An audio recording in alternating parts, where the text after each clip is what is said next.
धन्यवाद देती हूं। श्री उपेंद्र कुशवाहा जी, महोदय, 5 मिनट्स। जो बजट प्रस्तुत किया गया है भारत सरकार की ओर से, उसके लिए मैं अपनी पार्टी राष्ट्रीय लोक मोर्चा की ओर से धन्यवाद ज्ञापित करने के लिए खड़ा हुआ हूँ। महोदय, जब से मैं बजट के बारे में थोड़ी समझदारी रख रहा हूँ, देख रहा हूँ, तब से ये पहली बार ऐसा बजट केंद्र सरकार की ओर से रखा गया है जहां भी चर्चा हो रही है बजट के बारे में, सदन के अंदर या सदन के बाहर, उस चर्चा के केंद्र में हमारा बिहार है। यह हम पहली बार देख रहे हैं।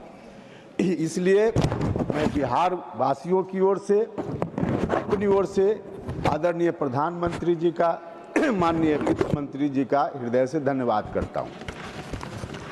महोदय, इन लोगों ने तो हमेशा अन्याय ही किया बिहार के साथ। आज़ादी के पहले से बिहार के साथ अन्याय हुआ, बाद में इनको मौका मिला, इन लोगों ने अन्याय ही अन्याय किया। जब से नरेंद्र मोदी जी के नेतृत्व में देश में सरकार आई है, तब से हम सब लोगों की अपेक्षा, बिहार के लोगों की अपेक्षा थी कि बिहार को न्याय मिलेगा। निश्चित रूप से इस बजट के माध्यम से और इसके पहले भी जो बजट आया था, उसके माध्यम से केंद्र की सरकार ने बिहार के साथ न्याय किया है।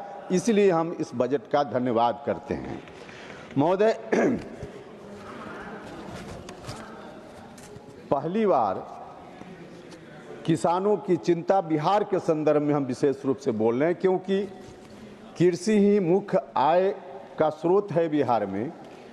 तो किसानों की चिंता बिहार के संदर्भ में केंद्र की सरकार ने, जो मौलिक सवाल किसान के हैं, उस पर ध्यान देकर सरकार ने चिंता की है। महोदय, अभी नहीं, थोड़ा पहले ही चीनी मिल जहां भी चल रही थी प्रायः बंद हो गई थी। इसके पीछे अभी बोल भी रहे थे कांग्रेस के एक माननीय सदस्य की चीनी मिल बंद है। महोदय, लगातार राज्य की सरकार आग्रह कर रही थी, जब कांग्रेस की सरकार थी तब से, भारत सरकार से, कि इथेनॉल उत्पादन की अनुमति हमको दीजिए। लगातार कोशिश के बाद भी कांग्रेस की सरकार ने इथेनॉल उत्पादन की अनुमति नहीं दी राज्य को, जिसके चलते चीनी मिल घाटे में चल रही थी। लेकिन हमारी सरकार, आदरणीय नरेंद्र मोदी जी के नेतृत्व की सरकार ने बिहार को इथेनॉल के उत्पादन की अनुमति दे दी, और इसका परिणाम है कि वहाँ जो कृषि उत्पाद पर आधारित उद्योग, उसकी स्थापना शुरू हो गई है। खगड़िया, बेगूसराय, पूर्णिया के इलाके में, जहाँ सबसे ज़्यादा मक्के का उत्पादन होता है, इथेनॉल प्लांट अभी शुरुआत है, लगा है। उसके चलते पहले जो 12 रुपये 14 रुपये प्रति किलो मकई लोग किसी तरह से बेच पाते थे, आज दुगना से ज़्यादा दाम लोगों को मिलने लगा है। तो इस तरह से किसानों के लिए इस सरकार ने सोचने का काम किया है। महोदय, बिहार कृषि प्रधान राज्य है और किसानों की अपनी समस्याएं है। बिहार का एक भाग सुखाड़ से परेशान होता है और एक भाग बाढ़ से परेशान होता है। जो बाढ़ से परेशानी है, मैं सुझाव सरकार को देना चाहता हूं कि नेपाल से बात करके उन इलाकों में बाढ़ की समस्या का अस्थायी निदान निकल पाए, इसके लिए भारत की सरकार को पहल करनी चाहिए। महोदय, जो सुखाड़ वाला इलाका है, शाहबाद का इलाका, मगध का इलाका, गंगा के उत्तर वाला जो इलाका है, उसमें अगर वर्षा ठीक से नहीं होती है तो सुखाड़ की स्थिति बनती है।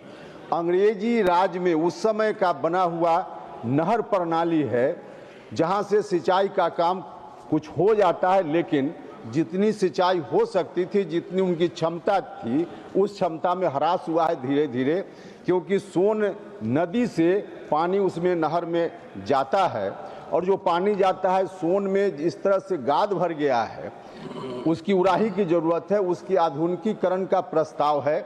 मैं भारत सरकार से मांग करना चाहता हूं, सोन नहर के आधुनिकीकरण के प्रस्ताव पर निश्चित रूप से केंद्र की सरकार विचार करे।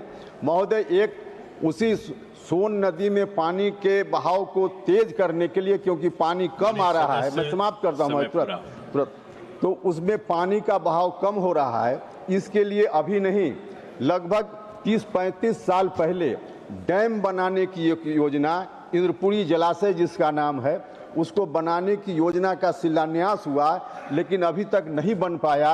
नहीं बनने के पीछे क्योंकि कई राज्यों से यह मामला जुड़ा हुआ है। बिहार, झारखंड, उत्तर प्रदेश, इन राज्यों से जुड़ा हुआ मामला है। इसमें भी क्योंकि एक राज्य नहीं कई राज्य जुड़े हुए हैं, तो केंद्र सरकार से हमारी अपेक्षा है कि इन राज्यों से जुड़ी हुई जो यह समस्या है, इसके लिए पहल राज्य की सरकार करे और इंद्रपुरी जलाशय योजना को पूरा कराए, ताकि सिंचाई का काम आगे बढ़ पाए। आपने समय दिया, बहुत बहुत धन्यवाद।